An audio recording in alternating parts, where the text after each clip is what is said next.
जैसे हम ध्यान करते हैं। आज का टॉपिक है खुशियों की चाबी। तो चाबी। अपने दिमाग पे जरा जोर डालिए कि ये चाबी है कौन सी। इतने टाइम हो गया ध्यान करते, सेशन सुनते, लाइफ में एक्सपीरियंस होते, सब कुछ हो गया, तो थोड़ा सा जोर डालिए दिमाग पे। दिमाग की चाबी। इको कर रही है जिसकी आवाज। खुशी मिलती है। है जी। ये शुरुआत ही ऐसी है। कैसी? खुशियों की चाबी के बारे में आप बात कर रही थी, तो मैं ये बता रहा था कि मेडिटेशन में कुछ ज्यादा ध्यान लगाते हैं तो आपको खुशियां भी मिलती हैं, कि आपका माइंड एक तरफ डाइवर्ट होता है। हाँ,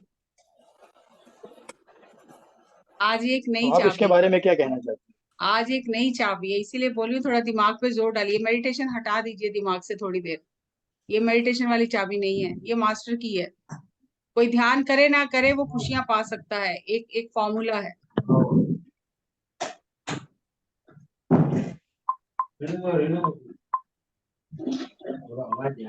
थोड़ा सा डिस्कशन करेंगे तभी बात आगे बढ़ेगी। हो सकता है आपको पता ही हो, पहले से ही पता हो। है जी। हैं? तो थोड़ा सा हिंट दीजिए ना। मैंने बोला ना, ये ध्यान से हटके है। ध्यान करके आप जिस अवस्था में पहुंचना है हमें, ये उसकी बात है।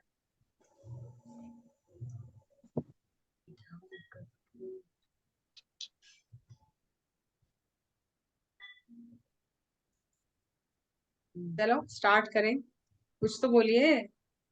कोई टेस्ट थोड़ी हो रहा है, आपको कोई नंबर थोड़ी दिए जा रहे हैं, पास पे थोड़ी किया जा रहा है। ये तो ओपन डिस्कशन है, और ओपन डिस्कशन में पार्टिसिपेशन करना चाहिए।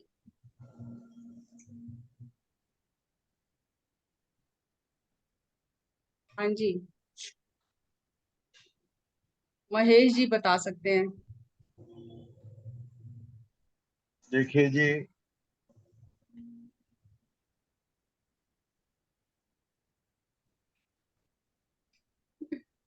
मेरा बताना बीच में दखल देना उचित नहीं है, क्योंकि आपसे लोगों को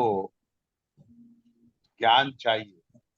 आप क्या सप्ताह में एक बार खुद आती हैं, और उसमें भी फिर थोड़ा सा समय आप जब चर्चा करती है तो लोगों को आपसे सुनने में आनंद आता है, आपके विचार। क्योंकि आप पूरे भारत में घूमती है जगह जगह, और वहां से आप नए अनुभव लेकर के आती है। तो आपके अनुभव और लोगों के मुकाबले ज्यादा विस्तृत और ज्यादा गहरे हैं। तो हमारे जो प्रबुद्ध यहाँ पर जो ध्यानी लोग हैं, वो आपके ही विचार सुनना चाहते हैं बजाय खुद का विचार व्यक्त। हाँ, बड़ा कठिन घड़ी है ये मेरे लिए कुछ। चलिए। आपके लिए कोई भी चीज कठिन नहीं है। आप तो कठिन से कठिन जगहों में भी जाकर के हर ध्यान का प्रचार प्रसार करती हैं, इसलिए आपके लिए कठिन तो कुछ है ही नहीं।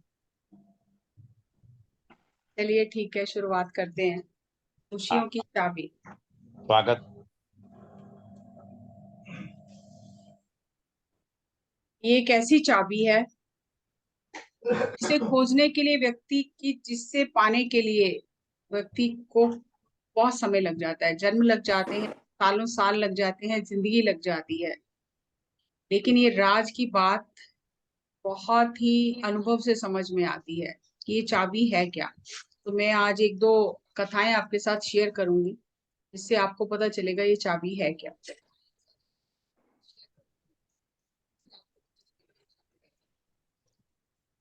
एक बार जब राजकुमार का चयन होना था, राजा का चयन होना था, और कौरवों और पांडवों में काफी संघर्ष चलता रहता था, अंतरंग संघर्ष चलता था। तो उस संघर्ष को कई बार निपटाने के लिए भीष्म पितामह विदुर जी ने बहुत प्रयास किया कि मिलजुल कर रहें, लेकिन वो नहीं हो पाता था और झगड़ा चलता रहता था। तो एक बार विदुर जी ने और भीष्म पितामह जी ने शर्त रखी कि एक डाइनिंग हॉल में पांडवों को बुलाया, पहले कौरवों को बुलाया, और उनके सामने एक पंक्ति में और लोगों को बिठाया, और जो थाली में खाना परोसा गया उसका चम्मच इतना बड़ा था कि उस चम्मच से खाना खा नहीं सकते थे आप। मतलब अगर आप उसको चम्मच को पकड़ के बाजू ऐसे करोगे तो चम्मच मुंह तक नहीं जाएगी, वो कहीं पीछे चली जाएगी दूर। तो जो कौरव थे उन्होंने बहुत कोशिश की, बहुत कोशिश की, लेकिन सब भूखे उठकर आ गए, कोई भी खाना नहीं खा पाया। अपने सारे फॉर्मूले अप्लाई कर लिए, कोई नहीं खा पाया। फिर उसी डाइनिंग हॉल में पांडवों को भेजा गया और वही पंक्ति उनके सामने बैठी थी, सबको खाना खाने के लिए कहा गया। जो पांडव थे उन्होंने क्या किया कि उस चम्मच से सामने वाली लाइन में जो लोग बैठे थे उन्हें खिला दिया, और जो सामने वाली लाइन के लोग बैठे थे उन्होंने पांडवों को खिला दिया। तो दोनों जो आमने सामने बैठे थे पंक्ति में, सबका पेट भर गया और सब भर पेट के बाहर आ गए, पेट भरकर बाहर आ गए। तो जो कौरव थे उन्होंने बहुत हल्ला किया कि ये चीटिंग हुई है।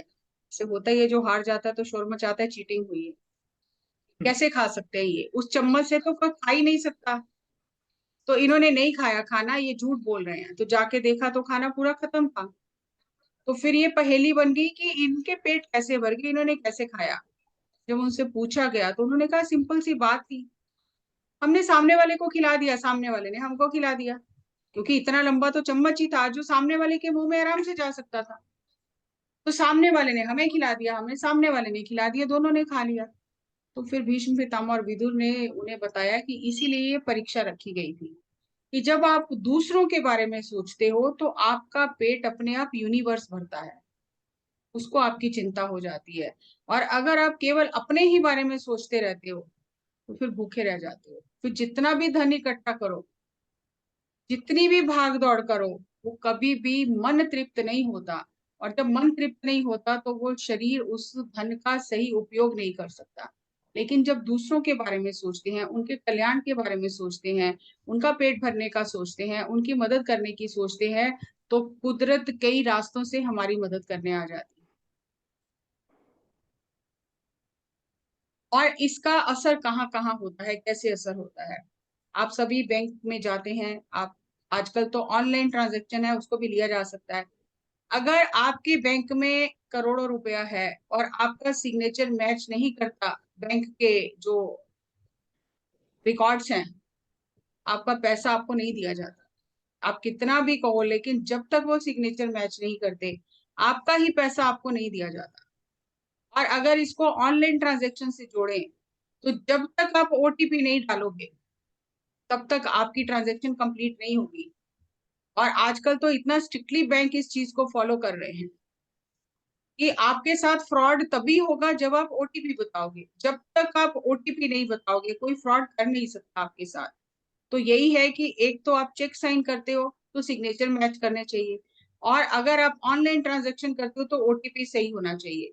तो इसी तरह से अगर हम खुशियां चाहते हैं, जीवन में आनंद चाहते हैं, तो हमारा जो ओटीपी या सिग्नेचर है वो यूनिवर्स के जो अकाउंट है उससे मैच करना चाहिए।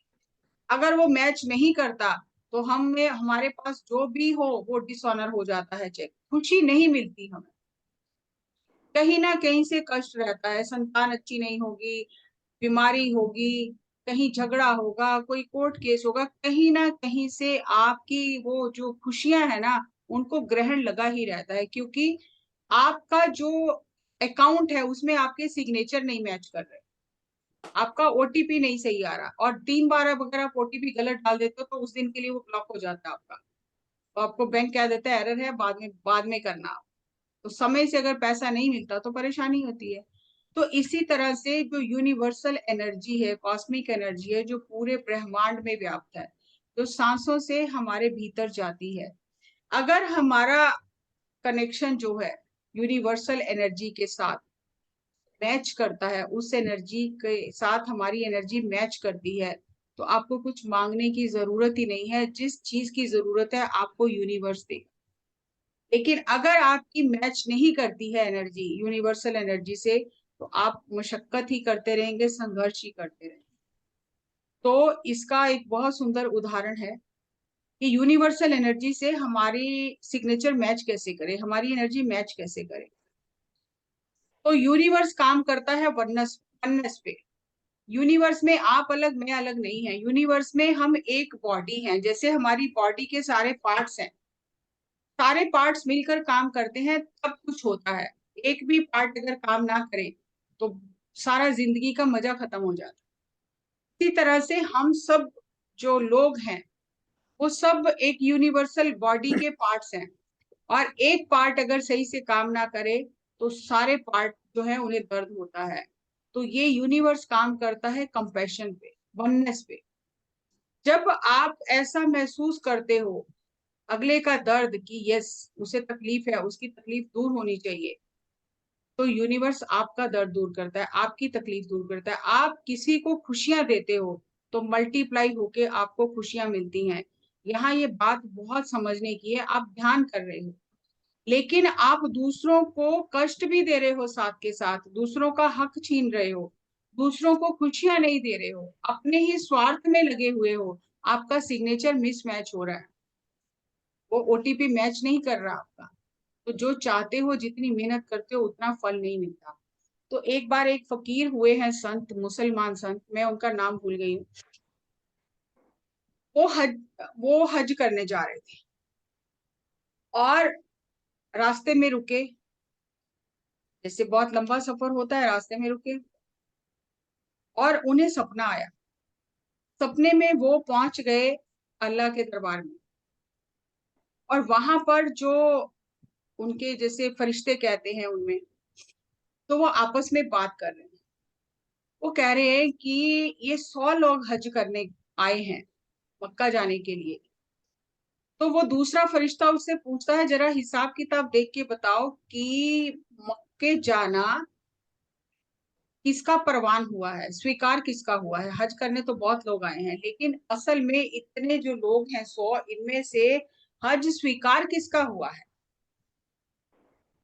तो वो फरिश्ता जो था दूसरा, वो सारा अकाउंट चेक करता है और वो कहता है कि एक व्यक्ति का स्वीकार हुआ है, 99 का स्वीकार नहीं हुआ हज। जैसे आए वैसे पैसा खर्च के घूम फिर के चले गए। तो उसे बहुत हैरानी होती है कि वो एक कौन है जिसका हज स्वीकार हुआ है। तो वो फरिश्ता उसे कहता है, असल बात तो ये है कि वो हज करने आया ही नहीं। तो फिर वो आपस में उनकी बात चल रही है जैसे हम बात करते हैं। तो कहते हैं ये बड़ी हैरानी की बात है, वो हज करने आया नहीं और उसका हज स्वीकार हो गया। उसने कहा हाँ, वो घर से चला था हज करने के लिए, रास्ते में वो भी रुका, और जहां वो रुका रास्ते में उस समय जंगल होते थे, कोई कोई कुटिया होती थी। तो जिस कुटिया में उसने आसरा लिया, सहारा लिया, और रात को आई बहुत तेज बारिश, आंधी तूफान बहुत आया, और वो कुटिया जो थी उनकी जगह जगह से पानी गिर रहा था।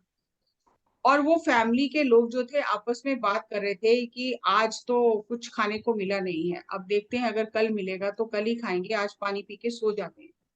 और अभी तो हमारे पास पैसा भी नहीं है बिल्कुल कि हम छत ठीक करा सके, और ये मेहमान आया है तो मेहमान को एक किनारा दे देते हैं जहां पर पानी नहीं जोड़ा है, और हम दूसरी जगह पे खड़े हो जाते हैं। तो ये जो व्यक्ति हज के लिए जा रहा था, इसे उनका देखकर बहुत ही मन में कंपैशन, करुणा आई कि मैं हज करने जा रहा हूँ, मैं अल्लाह को खुश करने जा रहा हूँ, तो इनमें भी तो वही अल्लाह है, ये इतनी तकलीफ में है, और मैं इनकी तकलीफ में इनकी मदद ना करके पैसा खर्च के हज करने जाता हूँ, तो क्या अल्लाह मेरे पर प्रसन्न होगा? वो तो हर एक में है। तो उसने क्या किया, सुबह वो पैसे जो लेके निकला था, वो सारे पैसे इनको दे दिए कि आप थोड़ा राशन पानी ले आओ और अपनी कुटिया ठीक करा लो, और मैं फिर कभी हज चला जाऊंगा। और वहीं से वो वापस चला गया। और फिर वो फरिश्ते ने पूछा कि वो व्यक्ति रहता कहाँ है। तो जो दूसरा फरिश्ता था उसने वो एड्रेस बताया कि वहां पर रहता है। अब ये जो फकीर सो रहा था, जब एड्रेस इसने सुना तो इसकी आंख खुल गई। इसको बड़ी हैरानी हुई कि मेरा भी हज स्वीकार नहीं हुआ, मैंने तो इतनी साधना की है, फिर मेरा हज क्यों नहीं स्वीकार हुआ।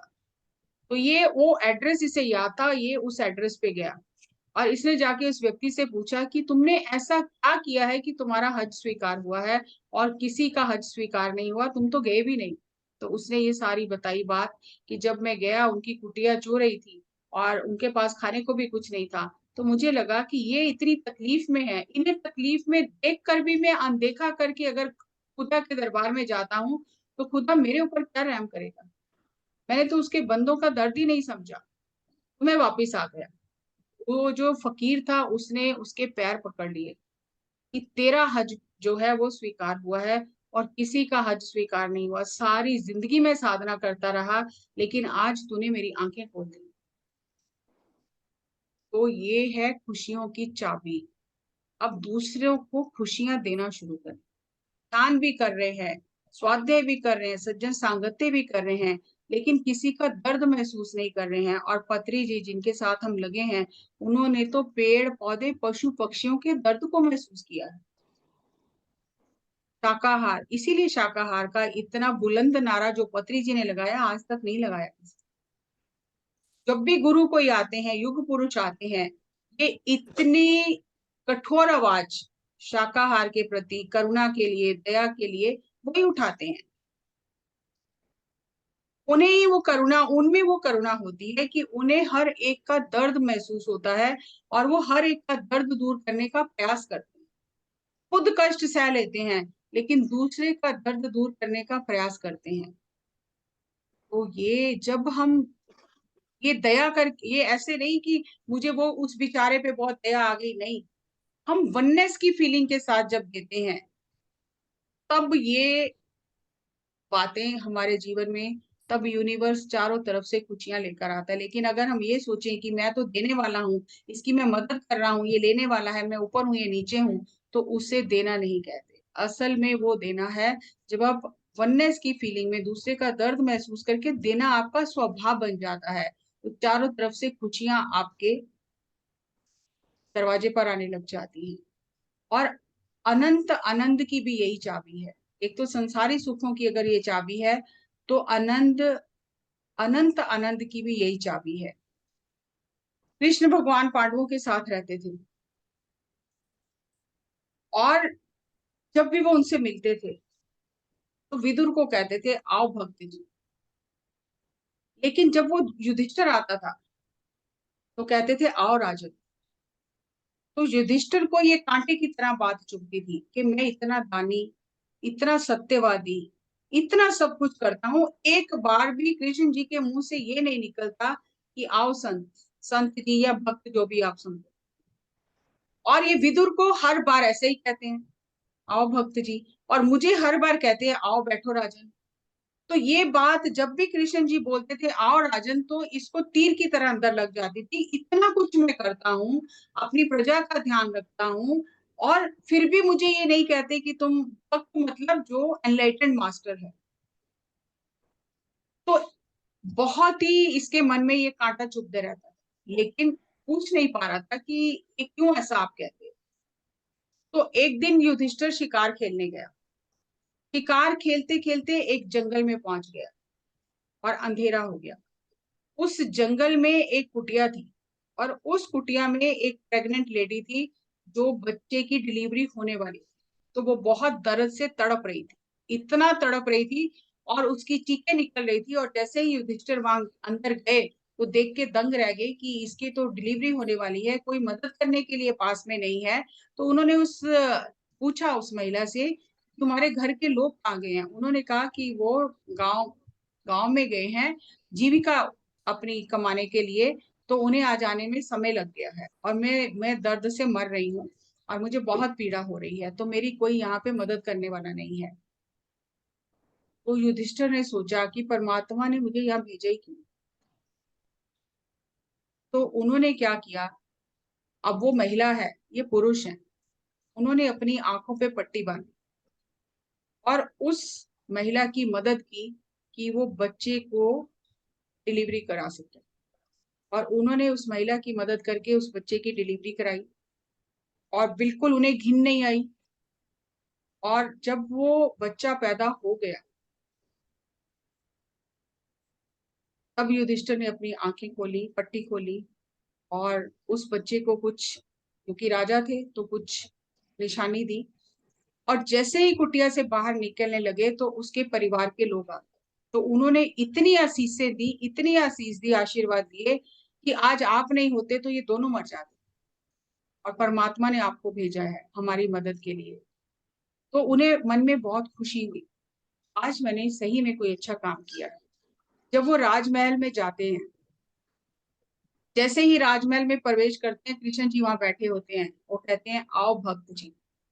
तो हैरान हो जाता है युधिष्ठिर कि आज तक मैं तरसता रहा कि एक बार तो बोले, लेकिन आज बोला। तो उन्होंने तब युधिष्ठिर ने कृष्ण जी से पूछा कि मेरे मन में ये इतनी बात चुभती थी कि आप मुझे भक्त क्यों नहीं कहते, मैं भी तो इतनी आपकी प्रेम करता हूँ, सेवा करता हूँ, भक्ति भाव रखता हूँ। तो मेरे मन में बहुत समय से ये कांटा चुभ रहा था। अभी कृष्ण जी को उसने पूछा कि आज आपने मुझे क्यों कहा, आज ही क्यों कहा, पहले क्यों नहीं कहा कभी, आज इस प्रश्न का उत्तर दो। कृष्ण जी ने कहा आज तुमने एक मानव होने का धर्म निभाया है, अभी तक तुम राजा होने का धर्म निभा रहे थे, आज तुमने किसी ऐसे व्यक्ति की मदद की है, ये सोचकर नहीं की कि मैं राजा हूं, ये सोचकर की कि इस समय इसे मेरी मदद की जरूरत है, तुमने मदद की। और आज तुमने उस अवस्था को प्राप्त किया है जिसके लिए तुम इतने समय से मेहनत कर रहे थे। तो सोच कर देखो कि ध्यान करना, स्वाध्याय करना, सज्जन सांगत्य करना बहुत अच्छी बात है, लेकिन अगर हम दूसरे का दर्द नहीं समझते, अगर हमारे अंदर वो वननेस की फीलिंग नहीं आती है, करुणा नहीं जागती है, करुणा हमारा स्वभाव नहीं बनता है, फिर हम अभी उस अनंत आनंद से बहुत दूर हैं। तो ये है खुशियों की चाबी कि अगर आपको खुशियां चाहिए तो दूसरों को खुशियां बांटना शुरू करो। और जब आप बांटने लगते हो तो यूनिवर्स सब तरफ से आपके दरवाजे पर खुशियां लेकर आता है। ध्यान कर रहे हैं, स्वाध्याय कर रहे हैं, सज्जन सांगत्य कर रहे हैं, इन चीजों को भी जीवन में उतारे। और पत्री सर ने ऐसा जीवन जीकर दिखाया। मुझे जो समझ आया मैंने आपके साथ शेयर किया। आप अपने विचार साझा करें मेरे साथ तो मुझे भी अच्छा लगेगा।